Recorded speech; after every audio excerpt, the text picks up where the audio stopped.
Hello dear students, welcome to my YouTube channel pharma ma'am. हम देख रहे हैं subject advanced organic chemistry of master of pharmacy first semester.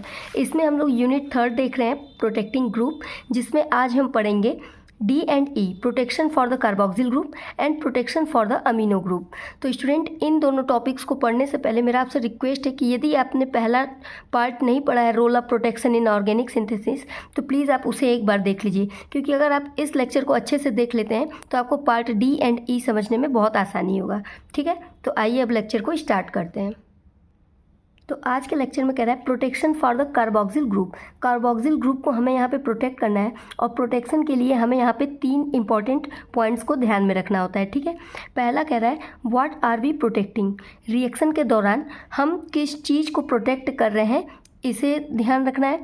दूसरा कह रहा है from what are we protecting, किस चीज़ से हम उस रिएक्शन में किसी फंक्शनल ग्रुप को प्रोटेक्ट कर रहे हैं।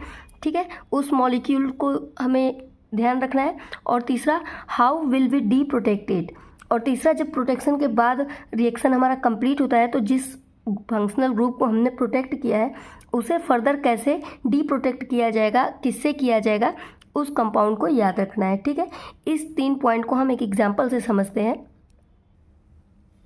सपोज दैट ये हमारा एक रिएक्शन है, इसमें आप देख रहे हैं कि यहाँ पे एक अल्कोहलिक ग्रुप अटैच है और यहाँ पे कार्बोक्सिल ग्रुप अटैच है। ठीक है, तो हम प्रोटेक्शन यहाँ पे दे रहे हैं कार्बोक्सिलिक ग्रुप को, यानी हम ऐसे चाहते हैं कि हमारा जो ये कंपाउंड है इसका कुछ इस तरीके से हम रिएक्शन कराएं कि हमारे इस वाले OH ग्रुप के पास क्लोरीन आके लग जाए, लेकिन ऐसा ना हो कि ये वाला कार्बोक्सिल ग्रुप जो है यहाँ पे OH को रिमूव करके Cl लगे। ठीक है, यानी हमें ये देखना है कि इस वाले OH को ही रिमूव करके यहाँ पे Cl लगे, ना कि यहाँ पे Cl आकर अटैच हो। तो इसके लिए हमें कार्बोक्सिल ग्रुप को प्रोटेक्शन देना होगा, वरना रिएक्शन में तो ये भी रिएक्ट कर जाएगा उस क्लोरीन के साथ, अगर जिससे हम रिएक्ट कराएंगे तो। ठीक है, तो इसी को बोलते हैं कि हम यहाँ पे कार्बोक्सिल ग्रुप को प्रोटेक्शन देंगे ताकि रिएक्शन के दौरान इसमें कोई चेंजेस ना हो, हमें जो डिजायर्ड मॉलिक्यूल है वो मिल जाए और हमारा कार्बोक्सिलिक एसिड जो है सेम टू सेम रहे। ठीक है, तो अब हम ऐसा क्या करें कि अगर हम रिएक्शन करा रहे हैं तो कहीं ना कहीं इतने मॉलिक्यूल्स होते हैं कि वो इसे चेंज कर देगा, तो इसीलिए हम यहाँ पे प्रोटेक्शन प्रोवाइड कराते हैं। तो ऐसा कैसे होगा, देखिए यहाँ पे, तो पहला देखिए यहाँ पे पॉइंट था व्हाट आर वी प्रोटेक्टिंग, तो हम यहाँ पे किसे प्रोटेक्ट कर रहे हैं, कार्बोक्सिलिक ग्रुप को प्रोटेक्ट कर रहे हैं। ठीक है, तो यहाँ पे हमें ध्यान यही देना है कि पहला पॉइंट है ये हो जाएगा आपका कि हम कार्बोक्सिल ग्रुप को प्रोटेक्ट कर रहे हैं। अब दूसरा पॉइंट है from what are we protecting, किस चीज़ से हम इसे प्रोटेक्ट करेंगे। तो देखिए यहाँ पे हमने इसको रिएक्ट कराया है इथाइल अल्कोहल से CH3CH2OH, यानी इथाइल अल्कोहल से जब हम इसको रिएक्ट करा रहे हैं, प्रोटेक्शन प्रोवाइड करा रहे हैं, तो ये वाला जो हमारा कार्बोक्सिलिक ग्रुप है ये कन्वर्ट हो जाता है ईस्टर में। ठीक है, यहाँ पे देखिए ओवरऑल ये कुछ इस तरीके से हमारा ईस्टर में कन्वर्ट हो जाएगा। ठीक, अब ये हमारा ईस्टर में कन्वर्ट हो गया। फर्दर हमें चाहिए क्या कि हम इसके प्लेस पे क्या लगा दें, Cl।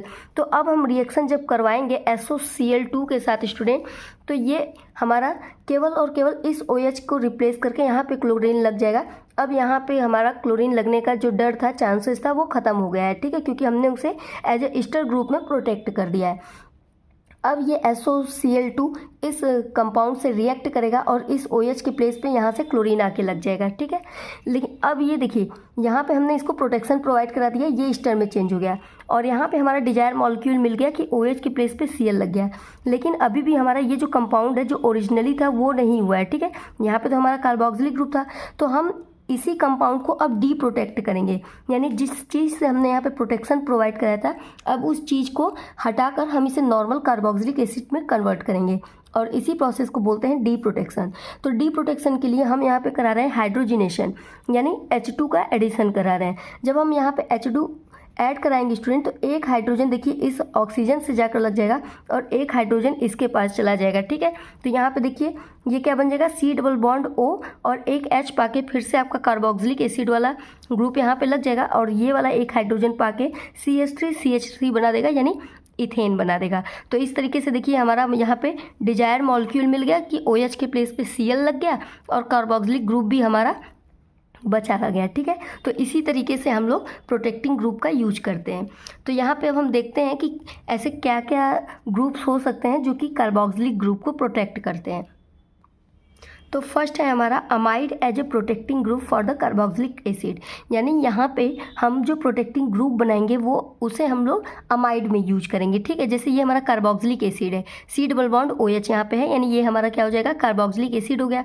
इसे जब हम सेकेंडरी अमीन से रिएक्ट कराएंगे in the presence of triphenyl phosphine या फिर टर्शियरी ब्यूटाइल फॉस्फीन के प्रेजेंस में जब हम रिएक्ट कराते हैं तो ये हमारा कन्वर्ट हो जाता है अमाइड में, ठीक है।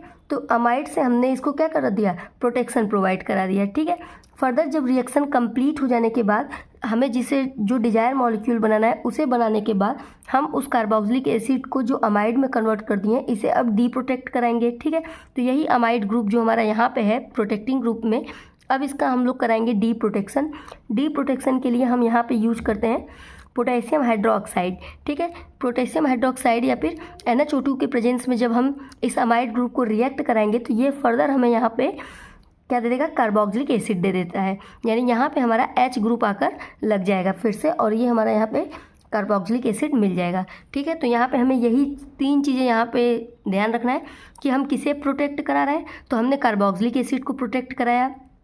किस चीज़ से प्रोटेक्ट हमने कराया, तो आप बोलोगे ट्राइफेनाइल फॉस्फीन या फिर ट्राईब्यूटाइल फॉस्फीन का यूज करके हमने प्रोटेक्शन प्रोवाइड कराया, जो कि किस में कन्वर्ट हो गया, अमाइड में कन्वर्ट हो गया, ठीक है।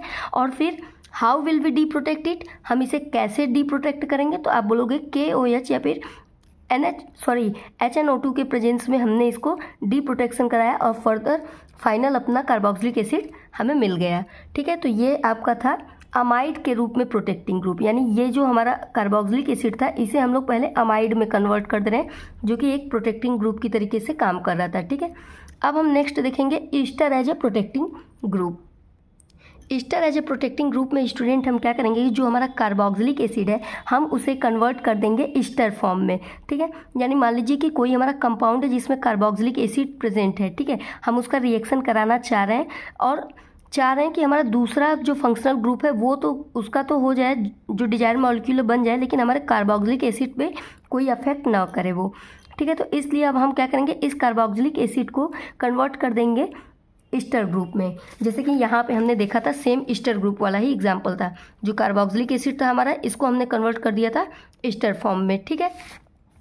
तो यहाँ पे हम क्या करेंगे, इसको रिएक्ट कराएंगे डाईएजोमीथेन के साथ। डाईएजोमीथेन से जब कार्बोक्सिलिक एसिड रिएक्ट करेगा तो यहाँ पे नाइट्रोजन गैस बाहर निकल जाएगा और ये CH2 और यहाँ का एक हाइड्रोजन मिलके CH3 बना के मिथाइल ईस्टर बना देगा, जो कि अब ये हो गया एक प्रोटेक्टिंग ग्रुप। यानी हमने इसे कैसे प्रोटेक्ट किया, मिथाइल ईस्टर बना के, ठीक है, मिथाइल ईस्टर बना के हमने यहाँ पे प्रोटेक्शन दे दिया। अब जब हमारा जो डिजायर रिएक्शन था उसे कंप्लीट हो जाने के बाद हम इसे अब डी प्रोटेक्ट करेंगे ताकि जो हमारा कार्बोक्सिलिक एसिड है वो हमें दोबारा से मिल जाए, ठीक है। तो हमने मिथाइल ईस्टर को लिया, इसको अब रिएक्ट कराएंगे हम लोग लिथियम हाइड्रोक्साइड से इन the presence of hydrogen peroxide. इससे हमारा क्या होगा, जो ईस्टर बन गया था कार्बोक्सिलिक एसिड ये अब डी प्रोटेक्ट हो गए, फर्दर एसिड में कन्वर्ट हो जाएगा हमारा। यहाँ पे फिर से हमें कार्बोक्सिलिक एसिड मिल जाएगा और यहाँ पे मिथेनॉल जो है ये बाहर निकल जाएगा, ठीक है। तो ये आपका हो गया ester as a protecting group for the carboxylic acid. एक और एग्जांपल हम लोग ईस्टर में ही देख लेते हैं। दूसरा है बेंजाइल ईस्टर। यहाँ पे हम लोग एसिड को बेंजाइल ईस्टर में कन्वर्ट कर देंगे, जो कि एक प्रोटेक्टिंग ग्रुप की तरीके से बिहेव करेगा, ठीक है। तो यहाँ पे हमने एसिड लिया, इसे हमने रिएक्ट कराया बेंजाइल अल्कोहल से। जब बेंजाइल अल्कोहल से हमने यहाँ पे रिएक्ट कराया student in the presence of DCC, तो ये हमारा कन्वर्ट हो गया बेंजाइल ईस्टर में, ठीक है। यहाँ पे आप देख रहे हैं ये CH2 और ये फिनाइल ग्रुप यहाँ पे जाके H को रिप्लेस करके यहाँ पे अटैच हो गया है, ठीक है। तो ये हमारा बना दिया बेंजाइल ईस्टर, जो कि अब प्रोटेक्टिंग ग्रुप है, ठीक है। तो हमने DCC के प्रेजेंस में किया।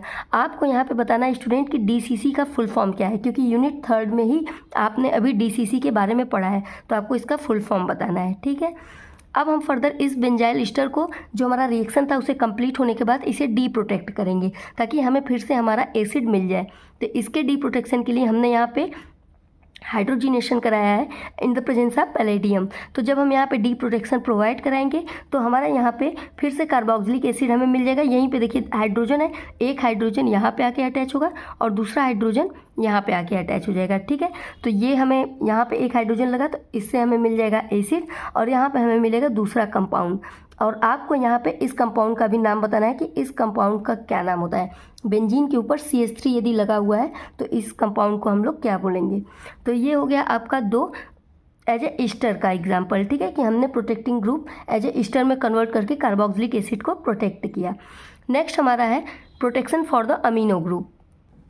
Protection for the amino group में हमें क्या करना है, अमीन ग्रुप को प्रोटेक्ट करना है, ठीक है। मान लीजिए ये हमारा कोई कंपाउंड है, यहाँ पे अल्डिहाइड ग्रुप लगा हुआ है और यहाँ पे अमीनो ग्रुप लगा हुआ है। अब हम ऐसा रिएक्शन कराना चाह रहे हैं कि हमारे NH2 पे कोई इफेक्ट उसका ना पड़े, लेकिन ये अल्डिहाइड ग्रुप हमारा चेंज होकर किसी दूसरे फंक्शनल ग्रुप में कन्वर्ट हो जाए, लेकिन यहाँ NH2 पे इफेक्ट ना पड़े। तो हम यहाँ पे किसी X कंपाउंड का यूज करेंगे जो कि हमारे NH2 को जाकर यहाँ पे प्रोटेक्ट कर देगा, ठीक है। और ये NH2 हमारा, यानी यहाँ पे कोई X कंपाउंड अगर इससे अटैच हो जाएगा, ठीक है। फिर हमने मान लीजिए कि रिएक्शन कराया और इसे हमने चेंज कर दिया OH ग्रुप में, ठीक। मान लीजिए कुछ इस तरीके से हमने इसको फिर बना दिया, OH ग्रुप में कन्वर्ट कर दिया और ये हमारा NH2 इसके साथ लग गया है X, जिससे हमने इसे प्रोटेक्ट कर दिया है, ठीक है। जब हमारा ये एल्डिहाइड ग्रुप मान लीजिए अल्कोहल में कन्वर्ट हो गया स्टूडेंट, तो अब हमें फर्दर यहाँ पे NH2 चाहिए, क्योंकि इसे हमें नहीं बदलना था। तो हम इसे यहाँ पे करते हैं डी प्रोटेक्ट करने के लिए मान लीजिए हमने कोई Y कंपाउंड का यूज किया, जिससे ये हमारा डी प्रोटेक्ट होगा, ठीक है। यहाँ पे -XY निकल जाएगा और ये NH2 ग्रुप हमारा फर्दर हमें मिल जाएगा। तो इस तरीके से हम लोग NH2 ग्रुप को प्रोटेक्ट करते हैं। तो यहाँ पे जिस चीज़ से हमें प्रोटेक्ट करना है, तो प्रोटेक्टिंग ग्रुप हमारा है कार्बामेट। कार्बामेट का अगर आप स्ट्रक्चर देखेंगे तो होता है CONR, ठीक है, ये कार्बामेट होता है। तो हमें कुछ इसी तरीके के कंपाउंड में इसे कन्वर्ट करना है। तो यहाँ पे हमने अमीन ग्रुप लिया, इसे हमने रिएक्ट कराया डाई टर्ट ब्यूटाइल डाइकार्बोनेट से, ठीक है। इससे जब हम रिएक्ट कराते हैं इन द प्रेजेंस ऑफ NaOH, ठीक है, तो ये हमारा कन्वर्ट हो जाता है एक कार्बामेट कंपाउंड में। कार्बामेट कंपाउंड में ये कन्वर्ट हो गया, यानी कि हमने इसे प्रोटेक्शन दे दिया और ये हमारा बन गया प्रोटेक्टिंग ग्रुप। ये प्रोटेक्टिंग ग्रुप मिल गया। अब फर्दर रिएक्शन कंप्लीट होने के बाद हमें फिर से इसे डी प्रोटेक्ट करना पड़ेगा, ताकि इसमें तो कोई चेंजेस नहीं चाहिए था हमें रिएक्शन के दौरान। तो हम इसे डी प्रोटेक्ट करते हैं by using the H+ ion, यानी हम इसका प्रोटोनेशन कराएंगे और प्रोटोनेशन करा के हम इसे डी प्रोटेक्ट कराते हैं। प्रोटोनेशन में क्या होगा कि ये हाइड्रोजन जाके यहाँ पे इस NH को मिल जाएगा और ये फर्दर हमारा RNH2 बना लेगा। यहाँ से carbon dioxide as a gas बाहर निकल जाएगा और प्रोटोनेशन के कारण यहाँ पे आप जो देख रहे हैं, ये जो 4 कार्बन वाले मॉलिक्यूल्स हैं ये आपके आइसोब्यूटीन गैस में कन्वर्ट हो जाएंगे। तो यहाँ पे आप देख रहे हैं कि अमीन हमें फिर से मिल गया है, ठीक है। तो ये हो गया आपका protection for the amino group. तो स्टूडेंट, ये सभी लेक्चर्स जो प्रोटेक्टिंग ग्रुप पे थे बने हुए हैं, ये सभी इंपॉर्टेंट है, क्योंकि आपसे एग्जाम में पूछता है। तो आप इसे बहुत अच्छे से, बहुत ध्यान से पढ़िएगा और बहुत ही ईजी है, ठीक है। आइए अब इसका स्क्रीनशॉट ले लेते हैं। Page first,